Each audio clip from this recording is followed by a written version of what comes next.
Assalamu alaikum et bienvenue à cette session d'information sur la télévision Al-Houda. Au sommaire de ce journal, dans la commune de Saba, l'association pour la bienveillance humanitaire fait parler son cœur à des personnes démunies. Elle leur a offert des dons composés de vivres, des produits de première nécessité. Immatriculation temporaire des engins, la Direction générale des transports terrestres et maritimes fait le constat sur le terrain. Les vendeurs de motos sont invités d'appliquer l'immatriculation provisoire avant livraison dès 2026. Et puis hors de chez nous, à Doha au Qatar, c'est tenu du 4 au 6 novembre 2025. Un sommet sur le développement social inclusif au service de la paix et la participation du Niger au dit sommet montre que le pays fait acte de présence dans la dynamique internationale du développement social. Mesdames et messieurs, voici pour les titres de ce journal.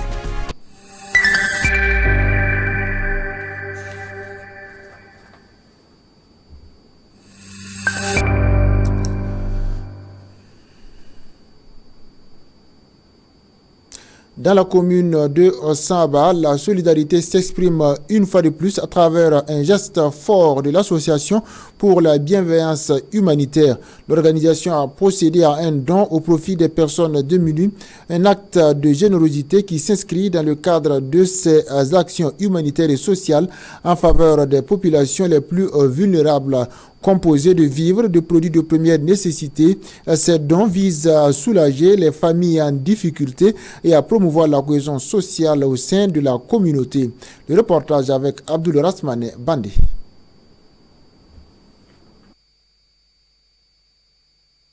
De la part donc de l'association pour la bienveillance humanitaire, appuyée par le centre du roi Salman pour les secours et l'action humanitaire, qui est donc là pour un don de kit alimentaire dans le cadre donc du projet d'appui à la sécurité alimentaire pour les populations vulnérables du Burkina Faso. Alors c'est un sentiment de joie, un sentiment de soulagement, un sentiment de satisfaction de voir donc cette ONG venir pour épauler la commune de Saba, partant pour apporter donc sa contribution au développement donc de notre commune à travers donc ce geste de solidarité.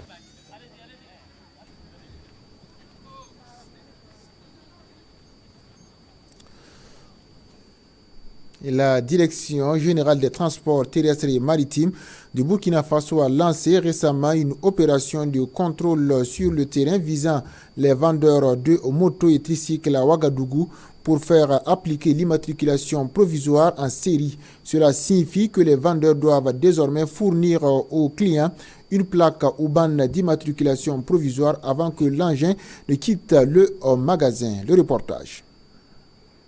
Que commence le contrôle?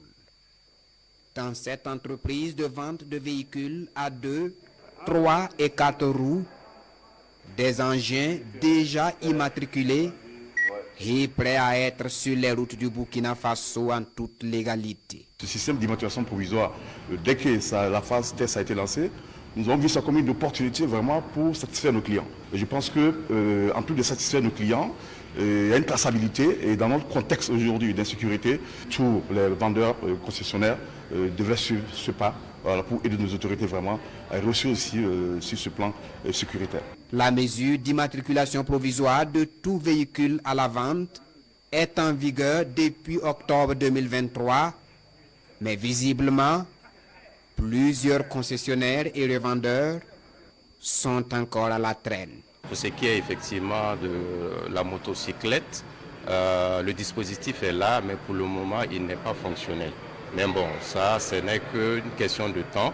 Sinon, tout est en tout cas mis en œuvre pour que dans les prochains jours, l'immatriculation provisoire soit également, comme j'ai dit, vraiment valable aussi pour la motocyclette. Honnêtement, si ce n'est pas aujourd'hui, on ne savait même pas qu'il y avait ce système qui était en place. Aujourd'hui qu'on est au courant de cette information, nous allons commencer déjà par avoir l'agrément dès demain matin.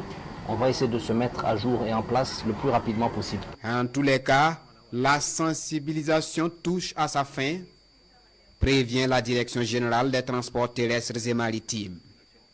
Dès janvier 2026, aucun véhicule sans immatriculation provisoire ne sera toléré sur les routes du Burkina Faso. 2 ans de sensibilisation, nous avons obtenu les chiffres, nous avons vu tout ce qui s'est passé, mais à partir de 2026, une mesure nouvelle est là.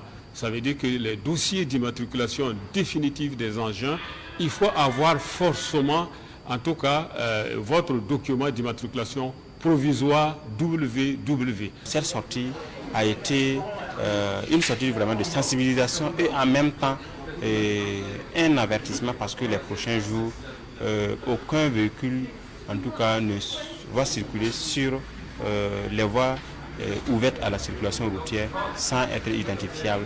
Une dizaine de concessionnaires ont donc reçu cette sortie de la DGTTM. L'ensemble des acteurs s'engage à se conformer à la réglementation et à accompagner les autorités dans ce combat de sécurisation des usagers de la route.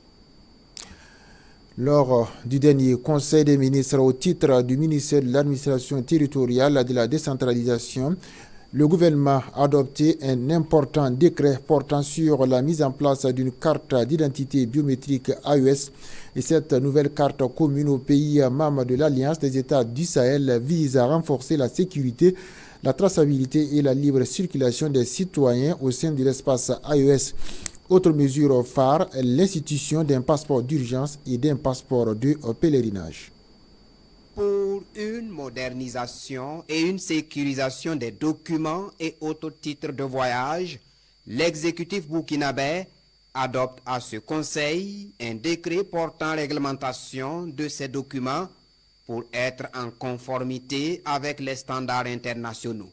Le texte introduit notamment des innovations majeures comme l'institution d'un passeport d'urgence pour des motifs de nécessité impérieuse, en l'occurrence les cas d'évacuation sanitaire, et l'institution du passeport de pèlerinage. À titre exceptionnel et pour des motifs de nécessité impérieuse ou d'urgence dûment justifiée, il peut être désormais délivré un passeport d'urgence lorsque les circonstances ne permettent pas de délivrer à temps un passeport ordinaire. Et la durée de validité de ce type de passeport est de 1 an. L'institution du passeport de pèlerinage qui est délivré aux Burkinabés désirant effectuer un voyage de pèlerinage, et cela vise aussi à assouplir les mesures d'obtention des passeports entrant dans le cadre du pèlerinage au profit de nos populations. Toujours pour la fiabilité, la sécurité et la conformité des documents d'identité et de voyage,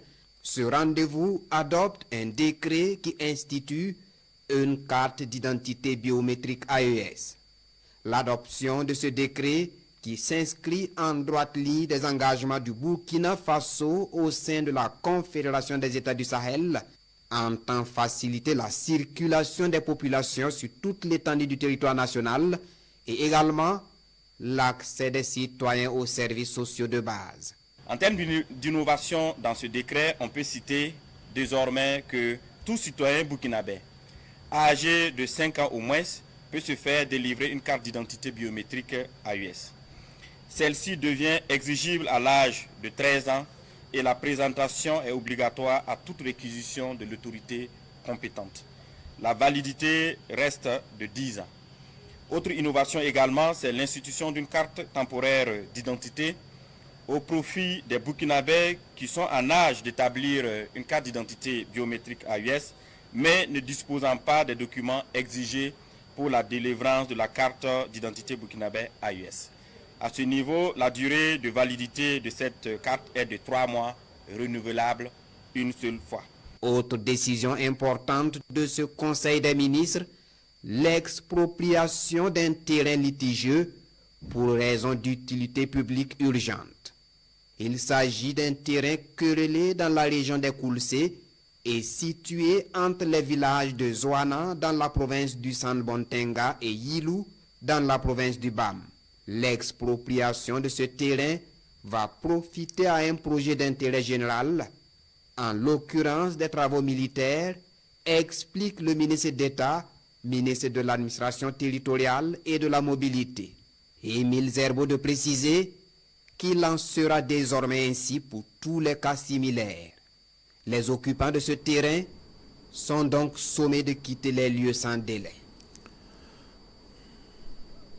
Et puis hors de chez nous, Abdoulaye Diop, ministre des Affaires étrangères et de la coopération internationale du Mali, a rencontré le corps diplomatique et consulaire accrédité au Mali le mercredi 5 novembre 2025.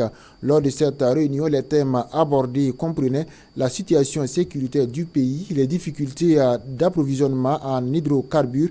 Et le ministre a mis en avant les efforts importants du gouvernement et l'engagement des forces armées maliennes et de la Confédération des États du Sahel pour sécuriser les corridors logistiques. On suit ce reportage. Salle de conférence du ministère des Affaires étrangères et de la coopération internationale, l'ambiance était à la concertation.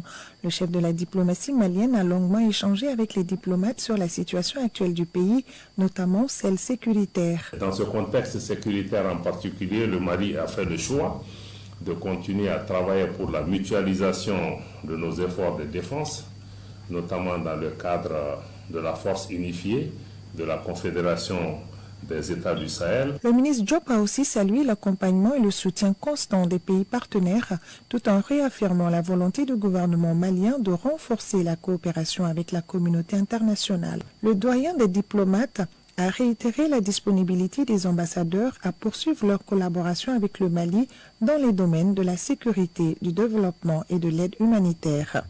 On behalf of the diplomatic corps accredited to the Republic of Mali, au nom du corps diplomatique, je souhaite réaffirmer notre disponibilité à poursuivre nos efforts en faveur du renforcement de la compréhension mutuelle, du développement des relations bilatérales et multilatérales, ainsi que de la promotion d'actions conjointes tendant à assurer la paix, la sécurité et la prospérité du peuple malien. Selon plusieurs participants, les échanges ont été francs et constructifs, une initiative qu'ils considèrent comme un signe d'engagement de la part des autorités maliennes. Les États-Unis se tiennent à côté du peuple malien. Nous saluons le courage et la détermination des armées maliennes dans leur effort pour protéger le peuple malien et vaincre le terrorisme. Je pense qu'on est sur la bonne voie. Le gouvernement a pris les taureaux par les cornes et ils ont pris des décisions. Ils sont en train de se débrouiller de la façon la plus honnête et la plus efficace. Les diplomates ont aussi rendu un hommage au peuple malien pour sa résilience et son courage. Au nom des plus hautes autorités nigériennes, pour saluer la résilience et la patience du peuple malien. Ce peuple est vraiment calme, très un peu voyant. Féliciter le peuple malien pour sa résilience. Je félicite tout le gouvernement malien qui a été vraiment résilient également. Cette situation va passer, Inch'Allah. Et dire également toute la solidarité des pays de l'AES à l'endroit du peuple frère du Mali. Cette rencontre a été jugée positive par les participants qui y voient un pas de plus vers une meilleure coordination des actions entre le Mali et ses partenaires. Ce dialogue diplomatique se veut désormais plus régulier et plus constructif face aux défis du monde.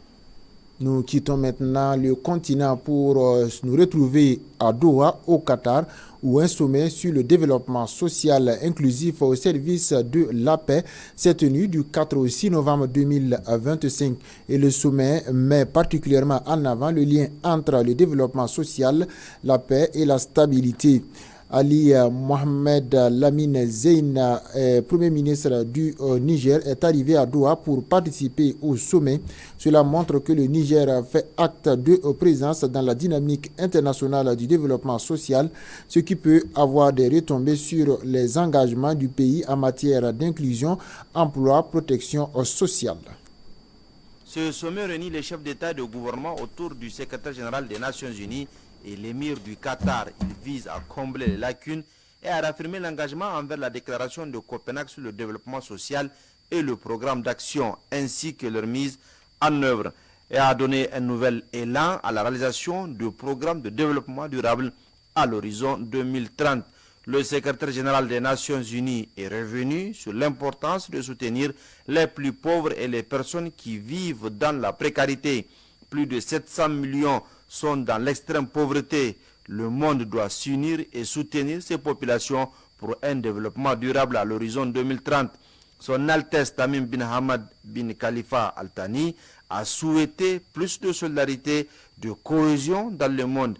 L'émir du Qatar appelle à développer les opportunités et les partenariats entre États et entre peuples pour atteindre les objectifs de développement durable d'ici 2030. Aucun développement n'est possible sans la paix, réaffirme et insiste son Altesse Tamim bin Hamad bin Khalifa Al Thani. La Palestine, le Soudan sont des exemples qui nécessitent la paix pour le développement humain et du pays.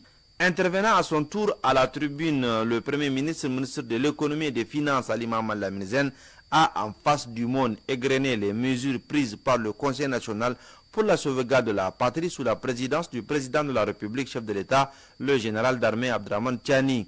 Depuis le 26 juillet 2023, ainsi le Niger adhère à la déclaration d'intention de Doha pour un nouveau contrat social adopté ce matin même. Juste après ce témoignage, le Premier ministre et la délégation qui l'accompagne ont échangé avec Fahad bin Hamad, directeur général du Fonds du Qatar pour le développement. Des échanges portés sur l'état de coopération entre cette institution qatari et le Niger. Et c'est la fin de ce journal. Merci de l'avoir suivi. Passez une excellente soirée en compagnie des programmes de la télévision Al Huda. Wassalamu alaikum wa rahmatullahi wa barakatuh.